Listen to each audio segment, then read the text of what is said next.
What's up? Hey, how you doing? Good. Welcome to the show. Yeah. Hey. Athleticgreens.com/surf Scott Bass is a life-changing nutritional habit, a daily all-in-one superfood powder, and a nutritional essential.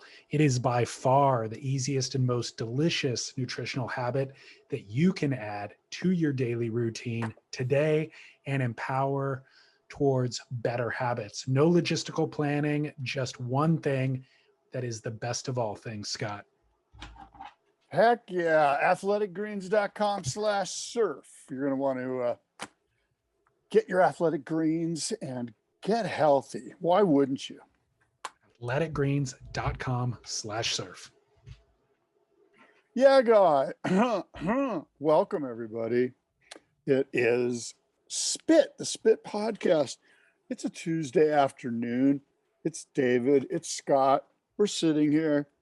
We're busy, but we pulled ourselves away from the craziness to do the Spit podcast. You know why? Because we love the listeners. Exactly. I love my wife. She's a listener. It's afternoon show. Do you think we'll be extra spicy or more more tired, more lethargic? Well, I don't know. I got to come clean to the listeners. I'm not very prepared. I've been so friggin' swamped today. Actually, the whole last 2 weeks. You can follow my lead. We've got Tahiti talks being canceled. We've got the top 5 for finals day at WSL. We have the end of the Mexico event that took place since last time we spoke. I've got listener emails, lots to discuss. All right. Well, thanks for carrying the load here. I'm gonna follow along. Well, why are you so busy, Scott? Why don't you tell I'm us? busy because of one, the Boardroom show, which is crazy, right? So we're doing a live stream so the global audience can watch it. Like if you're in Australia or Europe or wherever, Japan, Hawaii, you can watch the live stream of the show. And that's added a whole nother layer of production that I'm dealing with. And just all the other stuff, we're a little bit more than 5 weeks out. And so this is when I just put my head down and grind out on all the crazy stuff like insurance and decorating and equipment and all sorts of just nonstop stuff coming at me. So it's all good. I'm glad I've got a great job. I'm just swamped, busy. And then of course there's a California Gold Surf auction, which is also taking place, which is insane. Like, are we going to have to do a show on some of the boards here soon? We should do a show dedicated, like actually going and looking at the boards and discussing the history and all that sort of stuff. Yeah, we have a board that's one of Mickey Dora's personal boards. We have one of Mickey Dora's personal riders from the 80s, and it's just a sick board because it carries so much of the myth and the legend and the person that is Mickey Dora. We got a bunch of cool personal rides. We got so many incredible boards in this auction. It's amazing. So I'm excited about that. I don't want to add to your workload, but this would be an incredible video series. They don't need to be like real thorough, but like a 5-minute, go talk to the person that owns that board currently, get the backstory, get the history. You can provide the context of why it's important in the surf world. Those would be incredible pieces. Well, it's funny that you say that. Did you see them? So anyway, I just did the first one of those. I do those at every auction. I usually do sneak peek of like, say, 5 or 6 boards to get the juices flowing. And so I did the first one today, which was David Nueva's personal Bing lightweight from 1967 with the birth certificate from Bing Copeland himself. And it's an incredible board. David's personal rider from the best-selling surfboard of that era, which was the Bing Nueva lightweight nose rider. Boards come with birth certificates? The Bings do. Bing Copeland did a really great job of keeping records. So he's one of the only guys I know that has a complete thorough, and even he has a few holes. There's a few holes, I think, in the 70s when Mike Eaton was making some Bing Bonzers down in San Diego. There might have been a little bit of stuff that fell through the cracks, but for the most part, he's got every single board. That's genius. Yeah. Speaking of helpers for the Boardroom show and surfboards, I talked to your good buddy Tim Crozier this week. Oh, good. We You did like a podcast? 2 hour deep dive, really got into the Hawkeye hybrid board design, Yeah. which is the board that I rode this morning. Have you been riding yours? No, because I'm still injured. Oh, you are? Okay. But tell me about it. How did it go? The Hawkeye. I love it. I Yeah. love that board. Yeah. And yeah, it's funny. It took me about 3 sessions to really unlock it and figure it out. Yeah. And I never really tried to assess why. Once I figured it out, I just enjoyed it. But when he was communicating some of the design details, it was like an epiphany. And this is what working with a shaper will do for you, right? Yeah. And what it is the front of the board has a lot of volume, flatter rocker, more rounded. Then it goes parallel in the outline, and it actually the tail gets really thin and foiled. There's a bump in, there's double concave on the bottom, so you lose volume in the thickness, and it's more foiled. So the idea is you could paddle into waves, and you have all that kind of volume up front that allows you to get into waves, but also to get drive when you're headed down the line. And then the less volume in the back allows you to do a bunch of turns and maneuver the board really easily. But my hiccup was shifting from the front kind of weight, your weight being on your front foot to the back foot. I wasn't making that adjustment, I think, quick enough or significantly enough. So I'd drop into a wave, like use the front of the board to kind of paddle, get to my feet, and even drive off the bottom. And then once you go into a top turn, you really need to transition your weight onto the back of the board, or even slide your front foot back slightly and just start surfing more off the back of the board once you're up and going. And on a short board, that adjustment is very subtle. And on maybe a mid-length or something else, you're never on the front of the board. So you never really need to make that adjustment. But this goes from so much volume to so little volume that it's a little bit more significant of an actual weight shift that you need to make. And I did figure it out on my own, after 3 sessions, and have loved the board ever since. But just hearing him talk about the design, I was like, that's what I was doing. That's what I was working through in my head, or on my feet rather. Yeah. Cool. Well, I'm glad you've unlocked it. I'm looking forward to riding mine. And I'm just looking forward to going surfing, frankly. No kidding.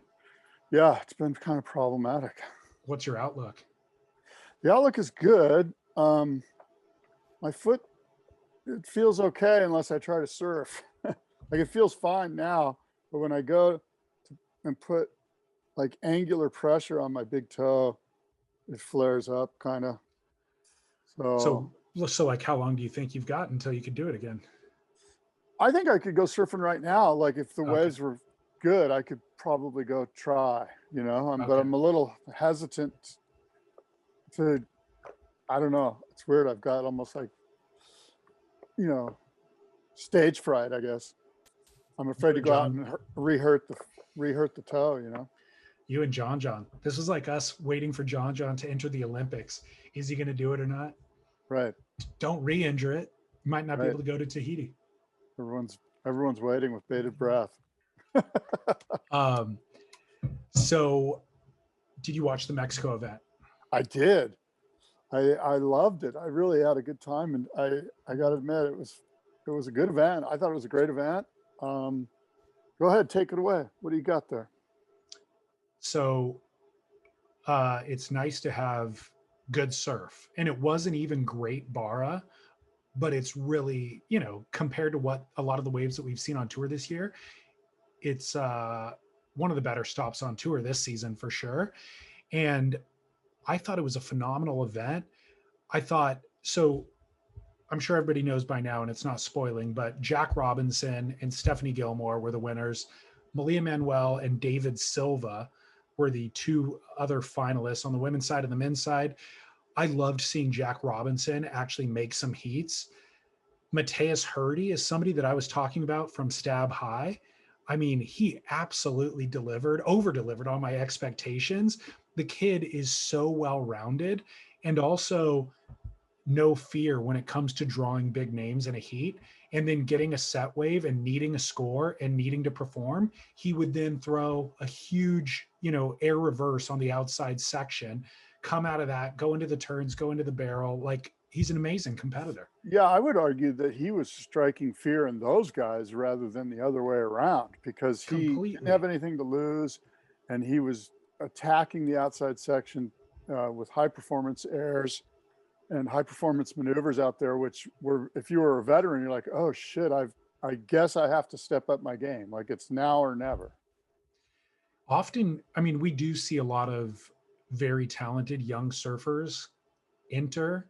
Ethan Ewing, for example, in 2 years ago, that have a hard time translating that talent to competitive savvy. He did not miss a beat. Yeah, I don't know how many CTs he's been in. He's been in a few though, and he seemed like a veteran that he kind of had a little like Dane Reynolds in him, like a veteran that didn't care, like a veteran that wasn't worried about requalifying. He was just going, and just getting crazy. But then, as you mentioned, super polished, competitively savvy, and yeah, I mean, as far as I'm concerned, if there's 16 CT surfers, make sure Mateus Hurdy's one of them at this point. Totally. And that's similar to kind of what we saw from Morgan Siblick at the beginning of the season. You know what I mean? Like, everything you just said, no fear of requalification or drawing big names, just showing up and blowing up, doing what he was. It's so interesting, right? How do you get those young guys to keep that sort of mindset rather than 3 or 4 events in, they're like, oh my God, I'm actually established here and everyone's talking about me. And now I'm kind of like the shit, and I need to, and I've got to maintain my status in the top 10. And we see this sort of drift to sort of a generic sort of CT style surfing. I don't know if that's generic's the right word, but you know what I mean? They're a little bit more cautious. How do we stop that from happening? How do we incentivize the performance to maintain that performance that we saw in the first few, maybe even first event that they surf in? What do we do from a format standpoint to make sure that they keep that going? I have no clue. I really feel like it's up to them. Just it's a headspace thing more than a format thing. I have an idea.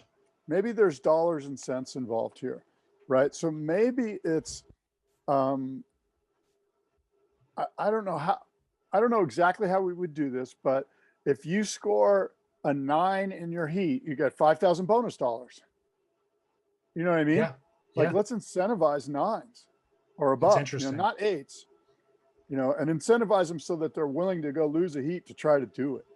Right. We'll give you $10,000 if you get a 9, and That's maybe what we do is we don't reveal the dollar amount. We like put it in an envelope, kind of like a game show. And then we go, there is a dollar amount if you get over a 9, and we'll guarantee you the minimum dollar amount's 10 grand, but it could be 50 grand. We're going to see once we open up the envelope after this heat, and we get this game show envelope thing going to incentivize high performance. I like it. Here's what we do though. There's a dollar amount per heat. And if nobody scores the 9, you just add to the envelope. Roll over. Rolling it over like a pick 6 in horse racing. Eventually you need like a 8x10 manila envelope to stuff all the cash in. Yes. I like it. I think it's a thing. And I think it's, I could see somebody like Red Bull or somebody with some deep pockets stepping up for the bonus cash.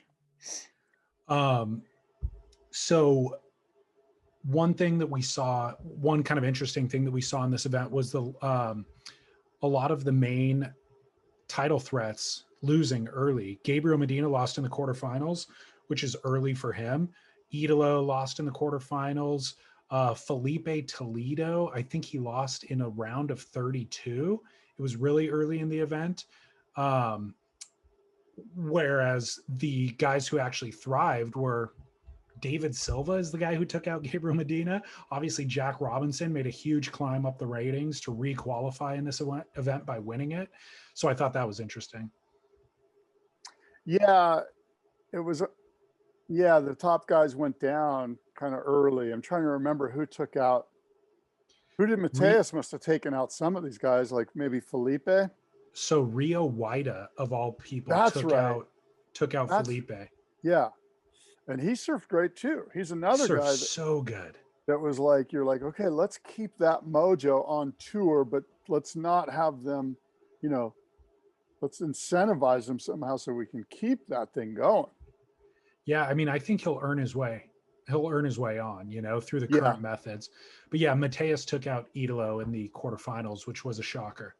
Rio is like Kanoa, 2.0.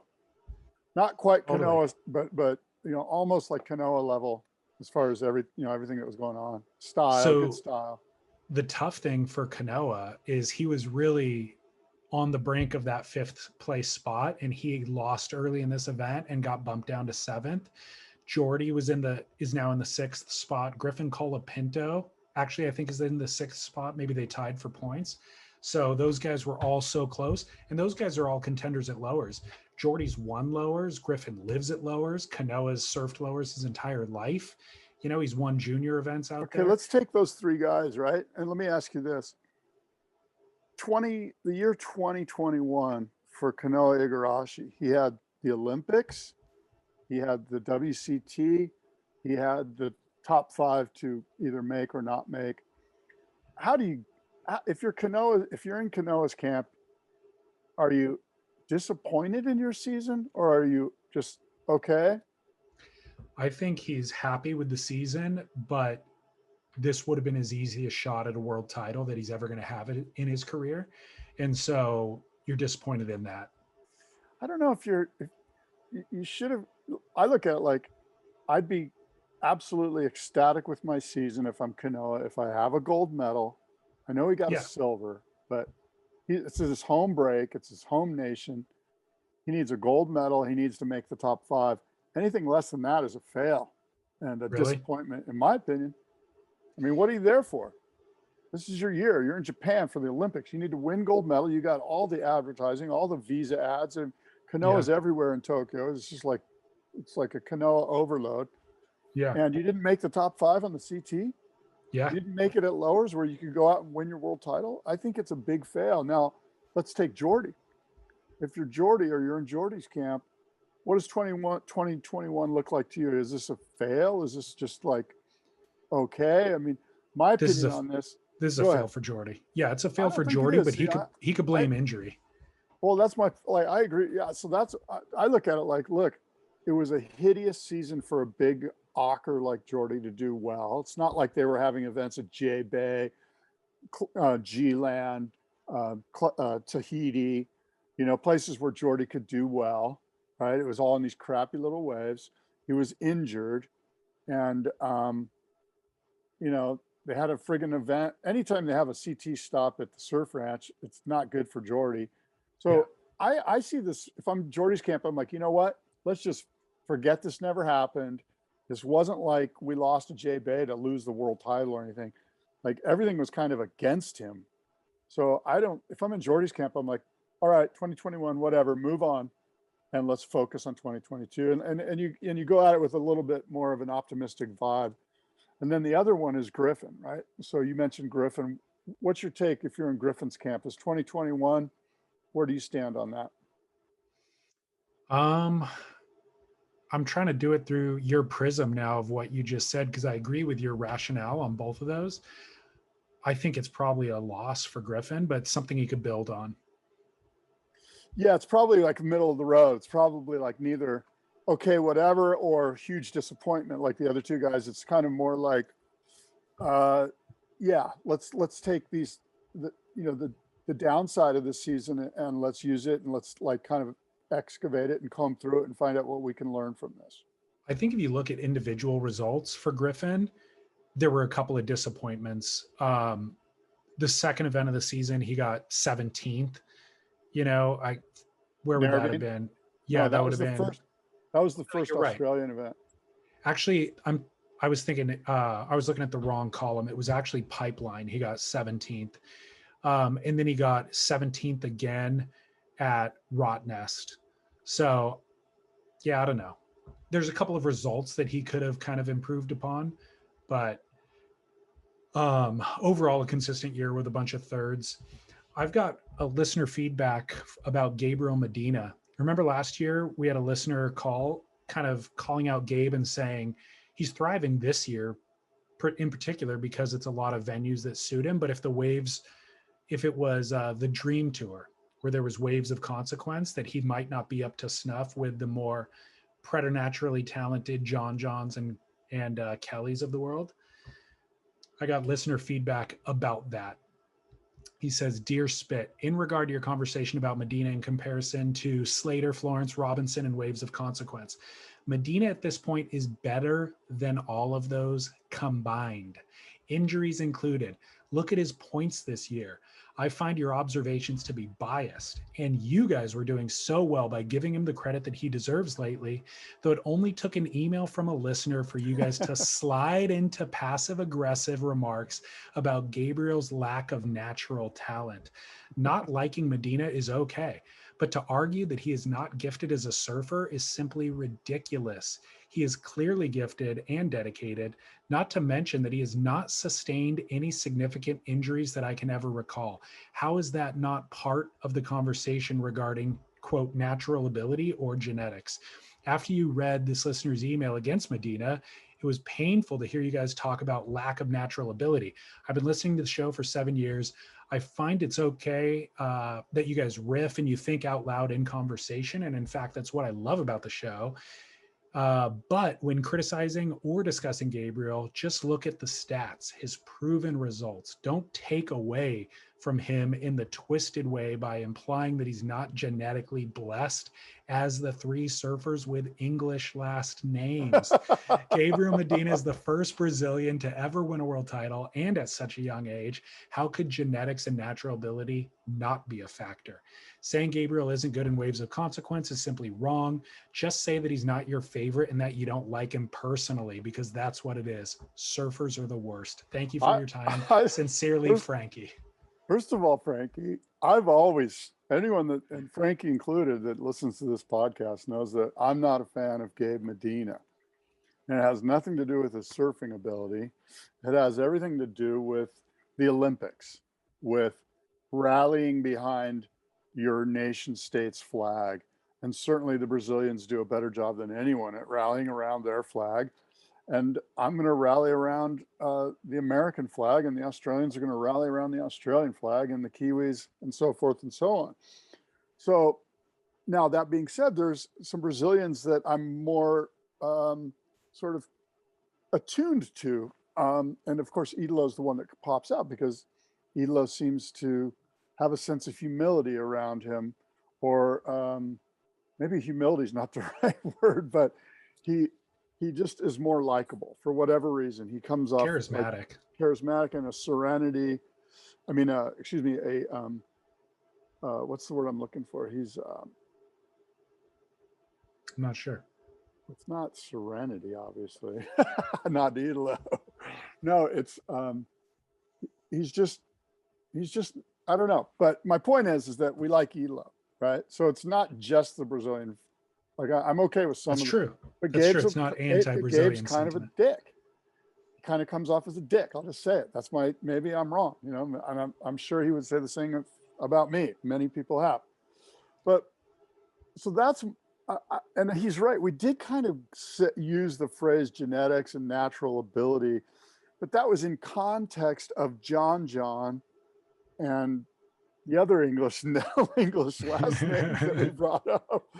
Robinson and Slater. There is no doubt that it just seems like those other guys have sort of that Tom Curran Slater thing where they can just like will themselves to a set wave or whatever. And I don't know, we're nitpicking. Look, Gabe Medina, Gabe Medina's the best in the world. I'm not going to sit here and say he's not. And as we've also mentioned, he's sort of growing on me. Like, he's so competitively dominant that it's hard not to like him. It's like I said, it's like, yeah, I don't want Nadal to win when I watch tennis, but I definitely want Nadal in the final against Djokovic. You know, I want the two best, and that's the way I feel about Gabe. I want him there so that when Jack cleans his clock, it makes it all the better for Jack. Well, everything that Frankie said is fully valid, and I Yes, actually agree with him I do completely. too. I do But too. I still don't love him as a surfer. And you're talking about the Tom Curran vibe. I think where you and I feel the same is that there's an artistry to surfing, and then there's a different part of it that's athleticism. And Gabriel represents the athlete. And it feels like the fact that we don't see anything from him in the off season or in between events posting free surf clips or anything like that, he just shows up for the event and smokes everybody, makes us view him as an athlete. Whereas we get to know some of these other characters and their personalities in the off season as well, which endears us to them. And you and I, for whatever reason, probably because of the era we grew up in, we just love the artistry of it, and we love getting to know the character. And I'll tell you that, and Frankie might argue this too, is that in some regard, Gabe has almost taken that ability to be the ultimate athlete to a place of artistic quality. Like that's where I'm starting to actually like True. Gabe, is that he's so competitively in tune and so athletically prime that it's almost now art, Yeah. much the way that real sports like tennis and golf, when they're like super top level guys like Tiger or Djokovic or whoever, you're just like, wow, that's friggin' an art. He's so competitive and athletic that it's artistic. And because he's done that, he's elevated everyone else's game to come up and to rise to his level. Yeah. But look, I'm going to root against Gabe, but Frankie's right. There's no doubt that, I bet he's right. If we dug through the stats, like, I don't know, man. I don't know. Maybe it's a reach, but if you did a 5-year stat grind and somebody out there could do it, I bet over 5 years, Gabe's number one. Oh yeah, for I sure. don't know. Maybe, maybe not. I don't know. Probably pretty tight, but John's had some injuries. This year, he's literally 12,000 points ahead of Idolo in the number 2 spot. So I mentioned that the top 5 is locked in. Speaking of that, you mentioned last week that your new format where it's like, hey, if you could actually beat the guy, like in the normal format with the points total, you're welcome to surf in the final event of the year. Isn't it true that right now, if we were to do it your way, we wouldn't even have a final event of the year? Because Idolo's in second with 31,000. If you get 10,000 for a win, that would only get him to 41,000. Gabe's at 43. Yeah. At this point, we wouldn't even have an event at Lowers. We would be crowning Gabriel according to your format. That's entirely true. That's kind of cool because it rewards a guy who absolutely dominated the entire season on tour. And why should he have to surf against a bunch of ne'er-do-wells that aren't even close to him relative to points? Underlings. So the reason why we have a top 5 picked already is because in the time since we last recorded, Tahiti got canceled. So it was kind of an interesting turn of events. Did that shock you when you saw that? Because I was thinking of you. I'm like, God, David called this. Yeah, it didn't fully shock me, but what hasn't been discussed bummed me out. Well, what hasn't been discussed yet in any of surf media that I've seen is the reason why the WSL called off the event is because Tahiti was considering closing the borders on Sunday, which would have prevented any travel into the country. As far as I could tell, they actually didn't close the borders. So on Friday, it might have been Thursday actually, the WSL made the preemptive decision of this is imminent and very likely going to happen. And we have a bunch of planning and logistics that we need to kind of enact immediately. And so knowing that they're probably going to close the borders, we're going to go ahead and just pull the plug on our event now and save a bunch of headaches. Well, as far as I could tell, Tahiti hasn't actually closed the borders. And so in theory, the WSL could have actually run their event, right? Well, I agree with you. Yeah. And how about this? Why not take the final day to Tahiti now? Why not take the top 5 to Tahiti? Totally. Let's just do that. Let's just follow the little purple blob wait for the next. I mean, as everyone knows, it's been going Richter off the charts.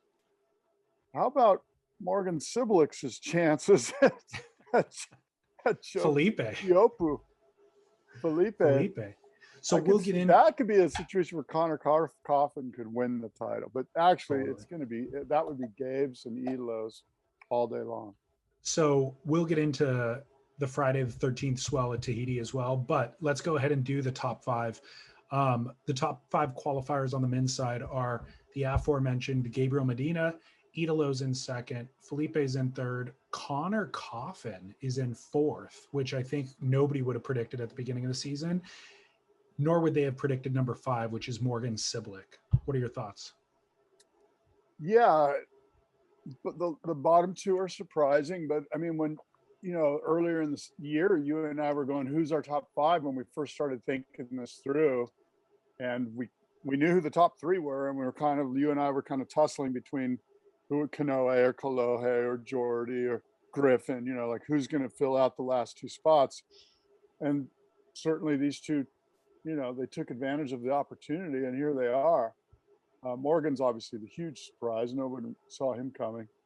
And Connor's a surprise because I think Connor surfed above his weight class. Like, if you look at the surfing for the year, Morgan is less of a surprise. Even though we didn't know who Morgan was prior to this season, just thinking about the highlights for the year, you go, okay, yeah, Morgan deserves to be there. Connor seems like the biggest surprise of them all, despite him being a known entity at this point and him having a real defined strength, which is power surfing. It's surprising to see him there. Do you think he has a chance at a world title? No, absolutely not. There's no way Connor Coffin's going to do anything at lowers. You need an incredible air game to win at lowers against this crew. He's the only one that doesn't have it. I mean, I don't know how many frontside hacks, drop wallets we're going to be able to handle, but that's kind of all he's got. I mean, when you look at Connor, I mean, it was even surprising. He surfed out of his mind. Like there was one spot, maybe it was Newcastle, where he was banging these killer lefts. He was doing these big hacks backside, but he made the final. Yeah, he's like Peter Town in 1976 world champion. They're like, really? He never even won an event. He got second in a bunch of events, so he won the title. He just kind of came out of nowhere, and they handed him the trophy. So if you run the math, if Connor didn't make that final, he wouldn't be in the top five. And when he made that final, he never got more than a 15-point heat total in that event. And I'm doing this from memory now, so I might get it wrong, but I'm almost certain that I made this exact point in that event. Was he had a couple of lucky heat draws, and there was a bunch of other people who had kind of been consistently scoring higher in the event than him, and then got a tough draw and ended up losing. So Connor found himself in the final without ever really getting excellent scores, but he has that crazy backhand snap, and he would do it twice on a wave, and he would get a high 6 and a mid 7, and that would get him through most heats. So are those backside smashes and his frontside hacks enough to deem him the best surfer in the world? Probably not. But I still love that he surfed above his weight class and that he's earned his way into it. Like he's an underdog story that I do appreciate the underdog story. I do too, but there's a lot more. There's quite a few more underdogs behind the top five that I think could win, like Yago Dora. I could see Yago Dora winning at lowers. As I look through here, of course, Kanoa, Griffin. My point is that there's just no chance for Connor Coffin to win. And we all love Connor's power surfing and blah, blah, blah, but there's just no way. Now, Morgan could actually do some damage out here. Yeah. He's going to have to surf like he doesn't give a shit. He cannot go into it like what his mindset has to be: balls to the wall. I either lose this first heat horribly or I absolutely smash the first heat and everybody's freaked out. And then they have to kind of surf to a higher level, and that will relax him. That's going to be an interesting situation. Interestingly, I don't see Gabe as being the biggest threat at lowers this year. I think Felipe is actually somebody who could win it. And Idolo, if I had to just go Gabe versus Idolo, if there was like a full day surf off between those guys, I would probably put my money on Idolo. Yeah, I mean, it's a coin toss. They're both even money, really, quite frankly. Yeah. I think Gabe might have a little bit more competitive savvy. He might think through the heat a little more, where Idolo's just kind of like Tasmanian devil, catch 35 waves and hope 2 of them are 9.9s, you know, which they probably will be. Totally. If he gets 30 waves, 2 of them will be. I'm almost rooting for Connor, A, because he's the underdog, and B, because it proves the failure of this finals day scenario. Okay, you know? You're rooting for your resentment. Now you're rooting for your resentment. Well, because it's a flawed concept. That's why you would root for Connor, and that would mean he would be a flawed champion, and you can't root for a flawed champion. I mean, you can't tell me what to do. I could root for whatever I'm telling you right now, no. I wouldn't bet on him, but I'm rooting. And by the way, I love Connor Coffin. Like, I'm not here to poo-poo Connor Coffin. I'm just telling you. I mean, I'm just telling you what everyone already sees. I'm just not going to hide from it. I think part of the reason why I want to root for him is because everybody's calling a spade. You know, like Stab wrote an article, they called him out on it. And did they really? Oh my gosh, yeah. And then Connor screenshot of the article, posted on Instagram, and was like, first of all, you guys, for premium surf journalism, you should probably spell my name right. No way, they spelled his name wrong. Who did that? Mikey Ciamarella? I forget. I think it might have been Brendan Buckley, but I'm not exactly sure. What? How did they spell his name wrong? His name is Conner, and they spelled it OR. But the point is, because everybody's giving him a hard time, like, the reality is he earned his way there. Whether the system is flawed or the format's messed up or whatever, like, he earned it in the same way that everybody else had to earn it. Yeah. And by the way, I'm not saying he doesn't belong there. I'm just saying he's not going to win. I think we need to attribute some of his success to his coach, Glenn Micro Hall. All of his success. What do you mean some of it? Just not all. No, I'm just kidding. I would agree with you, though. I think there's a lot to be said for that. I think how do you attribute that good finish at Narrabeen with him banging those lefts, because, you know, he's probably like, oh, I see a little right. I see some rights.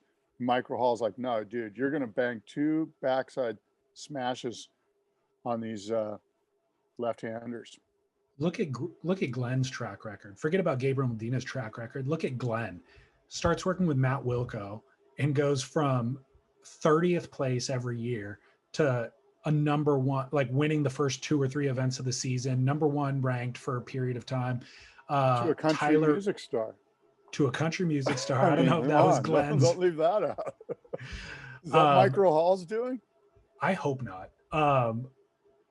Tyler Wright, same thing. You know, once she linked up with him, I think that's when she put her titles away too. Yeah. So he's got a lot of successes under his belt, and Connor is just the next in a long line. So congrats. How much does Micro Hall get paid? 10% of the contest winnings. Excuse me. All right. As far as I remember hearing. On the women's side, the top 5 are Carissa, Tatiana, Sally, Steph, and Joanne DeFay. Any thoughts on those? Let me pull up the rankings here for the women. It's in that exact order. Carissa Moore with a lead, but not as strong as Gabriel's. But I really don't see anybody beating her at lowers. I would like to think that this is Sally's year. Like, she's finished second 5 times in her life. This could be her year to win it in one day. And lower suits her well. She's got air game. Does she but I just don't. Game? Yeah, she does. A little bit. But I just don't see anybody beating Carissa. Sally's just not as polished. not as powerful, not as polished. Yeah. And if she has air game, Carissa's got even more, you know? Yeah. I'm disappointed that Carolyn Marks isn't in there somehow. What happened? No clue. Wow.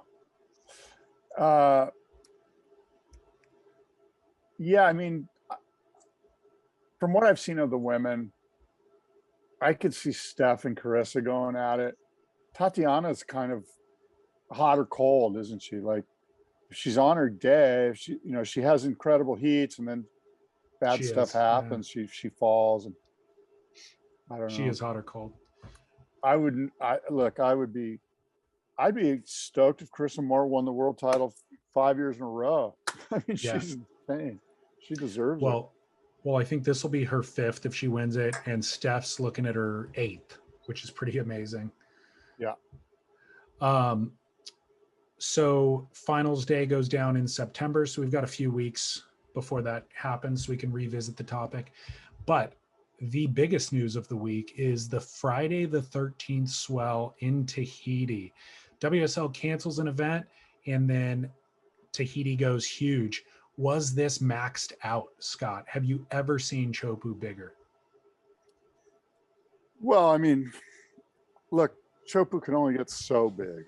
Like, you know what So I mean? was Like it maxed? Yeah, I think it was pretty maxed. You know, I think it was. I think that code black or that code red or that code black swell was a little more hyped, you know, but, and I'm no expert, you know, but I mean, all you got to do is look at the footage. And I didn't rewatch the code red footage. This looked bigger to me just by memory.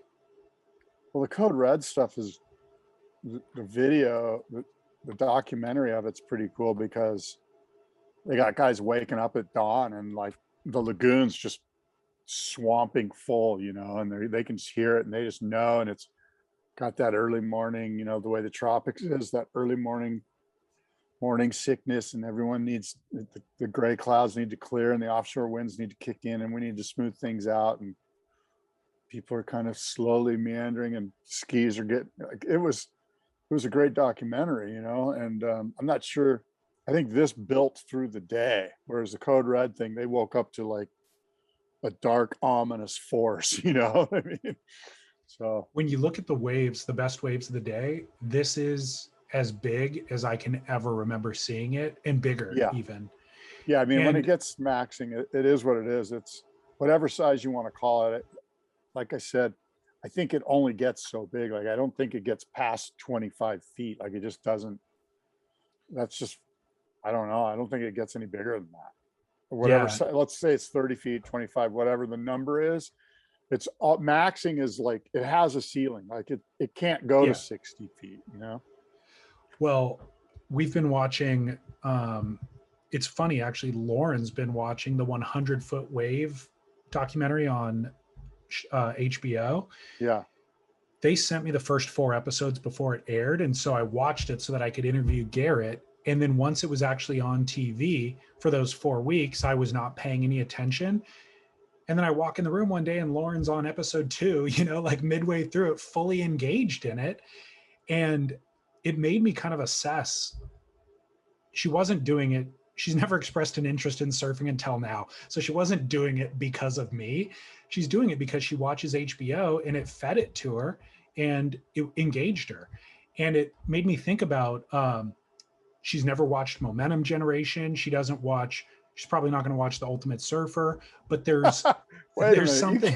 You can't put The Ultimate Surfer in the same category as Garrett or the Momentum Generation.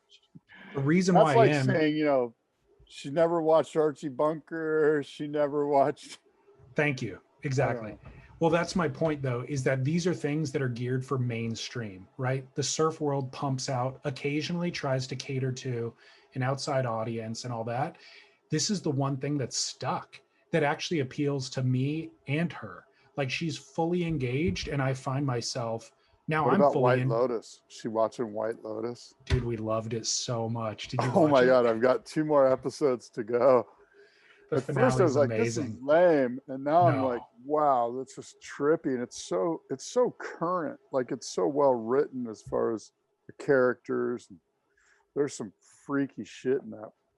That is just each little freaky. character dynamic is more interesting than the previous, and every single scene they just ratchet the tension up, I and know. you're just like, you're on the edge of your seat, and by the end of the episode you're just like tense, Exhausted. like where does this go? But every episode does that. It just gets more and more tense.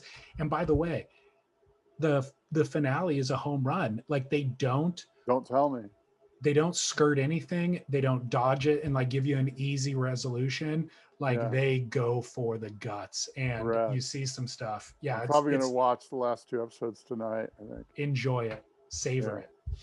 But 100-foot wave is so what I was going to say, though, not only is it a success in terms of engaging non-surfing audience, but what I was going to say is she's watching that, and that's her understanding of what big waves are. Then on Instagram this past week, she starts getting fed the Teahupo'o footage, and she's like, did you see this? And so then I start explaining, like, yeah, and by the way, that is so much gnarlier than the 100-foot wave stuff that we've been watching, and she's like, well, is it bigger? And I'm like, it's not bigger in terms of like the trough of the wave to the top, but 50% of the measurement is lip. Like if that's a 25-foot wave, 12 and a half feet of it are lip, and 12 and a half feet are the open space, and it's 25 feet wide. Like there's so much more pounds per square inch that will hit you in the head. That was the phrase. Pounds per square inch was the one I was just chewing on right there. If you got hit in the head by the lip at Teahupo'o, the pounds per square inch versus getting hit in the head by the lip at Nazare, there's no comparison. The Teahupo'o lip is 100 times more powerful. If you die at Nazare, it's because you drowned. If you die at Teahupo'o, it's because you got scalped. or blunt force trauma, the impact explodes your brain. Yeah. And people have died from that out there, sadly. It's crazy. It's a spectacle. And could you imagine if the WSL got that swell? Man, it'd be like that cloud break swell. There'd be a bunch of guys. You're like, wait, I thought these are the world's best surfers. What's the deal? They would have to wait, of course, Yeah. It's not paddleable at that size. You just can't paddle it. So did you see Nathan Florence's drop that I posted on Instagram when it was paddleable, I think earlier in the day? I don't know if I saw that. I might have. Dude, elevator drop to where, remember that wave that Kelly got against Bruce Irons where he airdrops and then falls back into the tube? It was kind of like that, but a little less extreme. Like airdropped and then landed on his heels and actually leaning like forward too. And his board just like kind of scooped under him. So it like caught his lean forward and that projection, and he like stuck it, and that projection pushed him through. And it's like, man, that's when all of your training comes in, like all your CrossFit and agility and also flexibility, like it kicks in that moment. Yeah. Amazing. It's incredible. Yeah. The surfers cool. Out on that day, by the way, Matahi Drole, Cowley Vost, Nathan Florence, Ramsey Bukayam made a trip from Morocco. Cool. Yeah. So pretty amazing feat accomplishment. Justine Dupont was out there, which she features prominently in 100-foot wave as well. I like to kind of look at it too from like who wasn't out there, like there's sort of like mainstay guys. Like, is Anthony Walsh out there? I didn't see him. And so I look at it like, and by the way, I'm not holding anything against him because everyone comes to this moment in their life, but at some point you're like, I'm done. Like, I'm not doing that. Like I'm too old for that or whatever the reason is. And it happens across the board, and so when it's condition red, or condition black or whatever, those guys that are out there are 20 years old. You know what I mean? They're not 35. There's an age where you just go, you know what? I did it. I had my fun. I'm going to pass and let the next generation take it. And so I think of Anthony Walsh. I think of guys like Dylan Longbottom. And I think Dylan was towing guys in. I I think think if he towed Shane, Nathan Florence in, actually. oh, did he? I think. Shane Dorian talked about that during the Jaws comps as well, where he was an invite and just decided, you know what, I'm not up for it right now. Yeah, you've got to be in the right frame of mind. I mean, that's life or death. Yeah.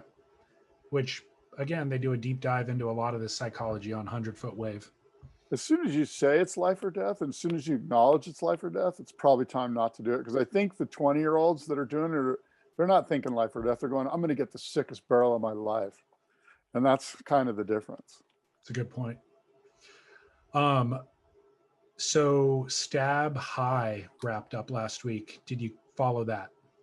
I didn't. I really wanted to. I'm on it right now. Do you know who the winners were? No. Do you want me to tell you? Yeah, go ahead. Erin Brooks, of course, won the women's. Nobody even held a chance because her 2 wave scores were so big. So she absolutely earned that. She got a perfect score, a perfect 50. And then I think her other score was like a 48 on the right. Matt Miola won the men's side. And the way that they did this was, it was kind of a top 5 scenario where you had to qualify for the final day. And then on the final day, they sent the top 5. They had all day to compete. They could go anywhere they wanted within driving range, with the filmer, and try to bag. They had to bag a right and a left. Those, you got 2 scores, 1 right, 1 left, which was the same format throughout the rest of the trip to qualify for the finals day. So there were some guys who actually didn't even complete a right or a left air and, finished 4th or 5th or whatever.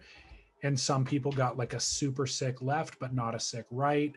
Matt Miola went out there and nailed his 2 best waves of the entire week or the entire trip on finals day.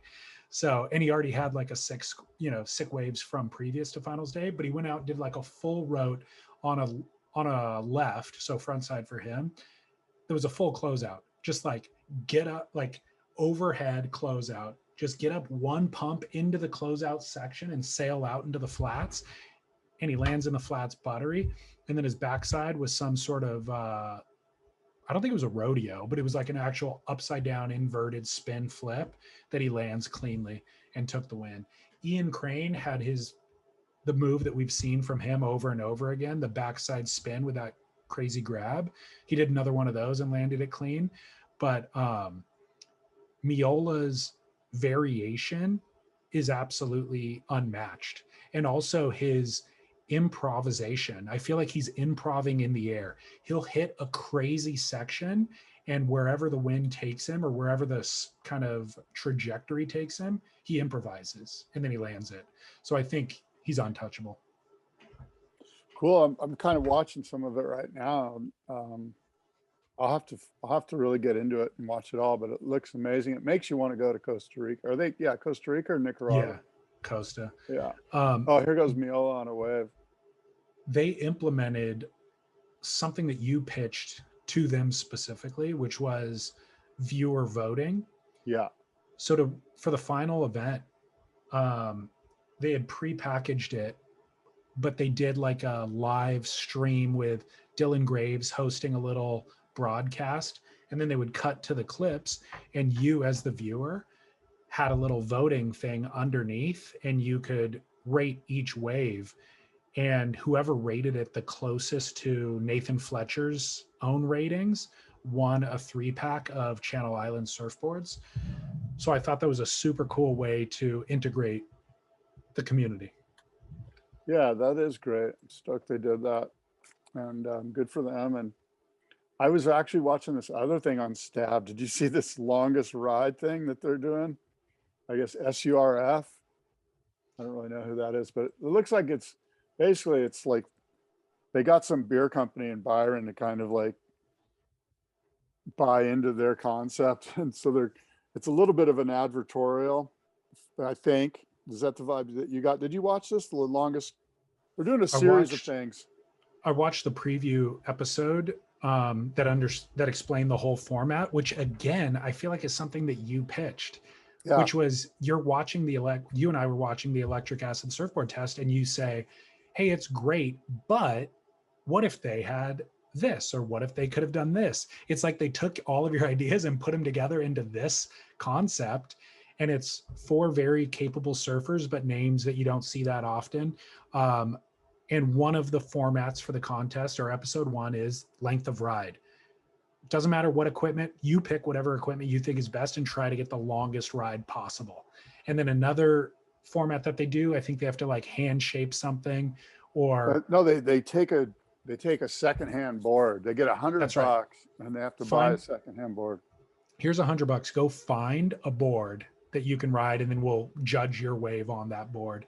And then there's one where they have to cut down a board, like they used to do back in this transition, like out of the longboard era, where a lot of guys couldn't find small blanks. So they'd take a longboard, strip the lamination off, reshape it, relaminate it into a shorter board. That's part of the concept for one of the episodes as well. So it's interesting. I'm interested to watch it. Yeah, I am too. No, I don't think I get any credit for this. I think this is just fun stuff that they came up with. And, you know, maybe you and I, through our conversations, have helped spark some of this stuff. But a lot of it's in the ether. Yeah, I don't think this is like, I don't think I deserve any sort of, but I'm stoked that they're thinking outside of the box like this. And I was actually just watching it, sitting here watching it. And I was like really entertained by it all. Like I'm only going to be entertained once. I don't want a whole, tour of longest rides. No, yeah. But I think there's a lot of fun stuff that you could do. And I think if you were a really creative content guy, you could take this and go a bunch of different places with it. Yeah. Basically, you would need to do what they did and go to a major, like a beer company or somebody, and go, hey, here's what I'm planning on doing. I'm going to run it on Stab or on Surfline or where on the Inertia or wherever. Here's my distribution point. Will you back me? And if they say yeah, then you get to have so much fun. You get to have these things like, we're going to have Switchfoot one day or whatever. You just come up with a bunch of fun things that are good for one time only. I think they're doing a foam episode too, like a soft top episode. Yeah. Yeah, I think Stab's strength, and by the way, they deserve a lot of kudos this year. They're going from strength to strength to strength. Every week there's something new. But I think that their real unlock was streamlining video production. Yeah. Investing in a couple of editors and creative kind of directors, art direction, and filmers to document this stuff, because for you and I, it's in addition to, it's like, oh, you've got to do the Boardroom show, you got to do the California Gold Surf Auction, so let me also film something, and then I'll get around to editing it later or try to find somebody to edit. They've learned to prioritize that editing, and that's put them in a real power position to pull off events like this. What they need to do, one of the things they could do, or anybody could do, is a shaper sort of surf comp of some sort. Because there's so many really red hot shapers that would be psyched on some sort of fun competition around, like, let's see who the hottest shaper is. I mean, obviously it's probably Birch, but the hottest surfer shaper, like the best surfer, Daniel Thompson. Yeah. Shape your own board and surf, And back in the day, there was, Mark Richards was the world champion on his boards. So it's that kind of vibe, right? Like Simon Anderson, mate. So obviously I think of Birch right away. And I'm sure Buttonshaw.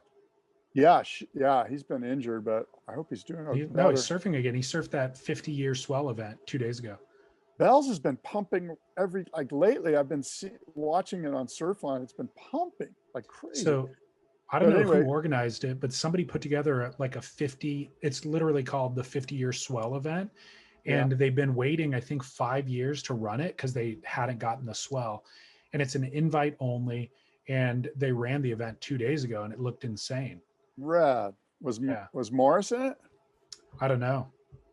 So, you and I could come up with 10 shapers that are really good surfers right now, I don't know if you'd have age divisions, but gosh, you just think of the Visla crew, right? You got Derek Disney, you got Tyler Warren, Birch, But those guys, I don't know if they're competitively savvy. Don't need to be in this format. Yeah, you don't, right? It's video format. And I mean, when I think of my generation, there's guys like Xanadu, Michael Barron was a really great surfer, probably still is. Does Machado count? I mean, yeah, he does. Machado counts. I'll tell you why, because the competition, we could make it fun. We could do something like, I mean, that's where you take an old 1960s longboard and you go, here's your blank. Now shape that and go surf it in the competition. You know, like you got to put a twist in it, something like that, you know, a chunk of foam challenge. Yep. Like the old kahunas, grab an old, you know, koa tree and craft something and go ride it. Yep. That would actually be cool too. What if we just said wood? You gotta make something out of wood. You can chamber it, whatever the hell you want. It's gotta be wooden. Danny Or then Hess you could wins. just go a lie. I mean, there's so many ways you could do it, but you could do age divisions, and there's just a fun, and I'm sure Stabs, I know those guys are having edit meetings where they're just chewing on all these ideas, and you're right, they're killing it. I was talking to somebody the other day, and I was like, God, look at Stab, they're killing it. You know, I was watching this thing, one of their video things, and the guy goes, yeah, but they have 7,800 premium subscribers. Surfline has 250,000 premium subscribers. And I went, yeah, but if Stab had cams and forecasts, they'd have that plus really good content. Yeah. And not that Surfline doesn't have great content, because I do business with Surfline. I wouldn't put my ad dollars anywhere but Surfline. And I think that Surfline's starting to really ramp up what they're doing. Like that resin and soul thing that they did is really cool. Yeah. I think Surfline's starting to invest in their editorial, which is great, because they have the eyeballs. Like all they got to do is just turn it on, you know. And I'm pretty stoked to. Well, not only do they have the eyeballs. I actually talked to that CEO, the newer CEO, Kevin Laughlin, about this. Yeah. A while back. Not only do they have the eyeballs, but they have the data. You know, it's like they know what, not only where the swells are going to be at any given time, but they have Kelly Slater, Nathan Florence, all those guys reaching out to them with private access, direct access, so they know where Kelly's going to be. So in order for them to just put cameras on Kelly once he gets to where they know he's already going is simple. Like they've got all the data and the intel. They just need to actually get the cameras there, and they can provide that for you and I as premium subscribers as a viewing experience. There doesn't even need to be a lot of post-production, you know? Yeah. There's a lot of business there for them. One other edit that I think is worth watching, it just dropped yesterday. It's from John Florence's YouTube account. It's called The Process, where he does like a 30-minute, it's almost like a podcast. It's a 30-minute conversation between him and Jordy Smith discussing the process of competition and vying for world titles. It's all the questions I would have asked. You know, it's like, if I got a chance to chat with either of those guys, a bunch of things that I want to know are what they're discussing. And so for our listeners who are fans of podcasts, I think that watch that. It's a visual podcast. I think one of the most fascinating questions for Jordy, and I actually asked Jordy's father this, if you listen to the podcast I did with Graham Smith, and you and I have had this discussion numerous times. So I guess I'm asking you, did John ask this question, which is, do you think not staying with one shaper through the course of your career has hindered your ability to get to that, you know, ultimate spot, the world title? Great question. John did not ask that. And what did Graham say? What was Graham's answer? Graham said, absolutely. Graham's go, yeah, I think it did hinder him. I think it would, and all you got to do is look at the data. Now, Kelly skews the data a little bit, but Kelly's with Merrick for whatever, 15, 20 years, whatever it was. John's the other, Eisel. Lisa Anderson was with Steph forever. Steph with DH. Carissa with Matt Biolis. Like all of the ones, if you just look Gabe at with Cabianca. Gabe, Elo with Timmy. Yeah. He's been with Timmy for probably 4 years. I mean, the point is that this relationship gets built, and it's important, and even beyond the boards. So, yeah, what you're saying actually does translate to a lot of their conversation, actually, in that indecision is Jordy's biggest, crux. And so when they talk about their successes that they've had, it's when they have all this confidence and certainty and comfort, and then whenever they've had bad performances or bad seasons or bad years, it's all to do with something wasn't right in their life, and so they had uncertainty and a insecurity and lack of confidence. And so that's exactly, yeah, if you have a shaper and that box is checked and you can trust and rely on that, then it's confidence, translates to confidence. And even when you look at mentors on tour, like when you look at Kelly, when he went to Europe, he always had belly right there. And in fact, he had belly lots of places. Like he had this guy, and he had Al in the shape, like he had a couple of guys, and they were constants, I Yep. think that's the thing. Yep. Switching it up is no good. All right, Scott. Well, my Duke. So my must-see moment, I was going to say, is that the process with John and Jordy. And so I'll give my Duke. My Duke kind of doubles as a must-see moment, but it's Cowley Voss wave at Teahupo'o from Friday, where he eats it at the very kind of last section. I don't know how he survived that thing. If you haven't seen that clip, you have to find it, or I'll post it. But yeah, it's just, he eats crap coming out of the barrel into the lip, and he completely disappears in the moment that he kind of comes off of his board. But he had to be in the lip getting pile drived into the reef. There's no other way for him to go. Yeah, man, the wipe out there, thank God I've never experienced it, but that moment when you're going over the falls, holy mackerel, you must just get your limbs torn from your body. Must be incredible. So remember Nathan Florence's wipeout in the barrel? He actually got Wave of the Year at the XXL Awards, even though he didn't make it. He said that with a bit of scorn. Yeah, it's stupid, but he ate it in the barrel, and it's kind of like, sometimes that's the safest place to be. Often that's the safest place to be. Yeah. And so, but the way that Cowley eats it on this wave, it's like he comes out of the barrel and he's too high. His line is too high, and he eats it in the worst place possible. And that lip was just 15 feet thick. It was just so gnarly. And he's young. I think he's like 18 or something. Yeah, that's amazing. Yeah, go ahead and we'll post that up. Yeah. My Duke is, so let me give you some context.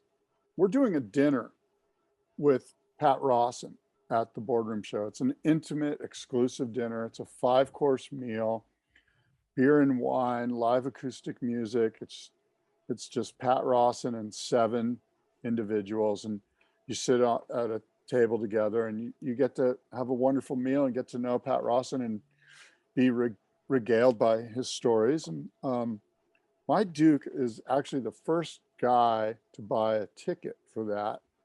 And do you have any idea who it is? Did I tell you? Randy Rarick. Oh, I did. Okay, yeah. I told you. It's Randy Rarick. Did I already tell the story? I probably did. You didn't go deep.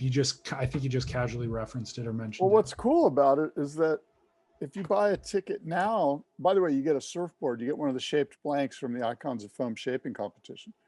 So if you buy a ticket now, you get to have dinner with not just Pat Rawson, who's an amazing guy who's going to fill your ear with so much great story, you're not going to know what to do with it all.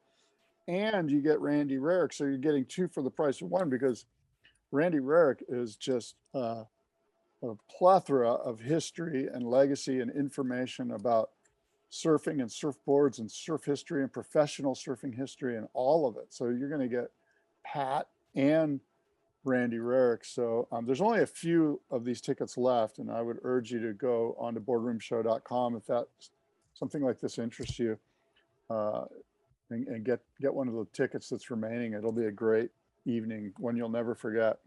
You're doing great work, Scott. It's a rarity that in any sport you would have listeners or fans would have access to this sort of a thing. Thank you, bud. Thank you very much. Yeah, you're welcome. Give the people the dates, boardroomshow.com. Boardroom Show, September 25th and 26th, boardroomshow.com for tickets and information about the sheer show. It's going to be a great one. We're selling tickets fast and furious. By the way, breaking news. Did you know they moved the US Open? No. The US Open is now September 25th and 26th, the weekend of the Boardroom Show. Huh. US Open at Huntington Beach. I prefer to spend my time at the Boardroom. Well, yeah, I mean, if you're in Huntington Beach, now's the time to beeline it the hell out of there. Come down to the Boardroom Show for the weekend. And we're going to have a merch booth, and the t-shirt that Scott is wearing right now will be available in the merch booth. Adios and aloha. Adios and aloha. Now might be the time, because I have a heart out here. Me too. Okay. Until next time, David. Adios and aloha.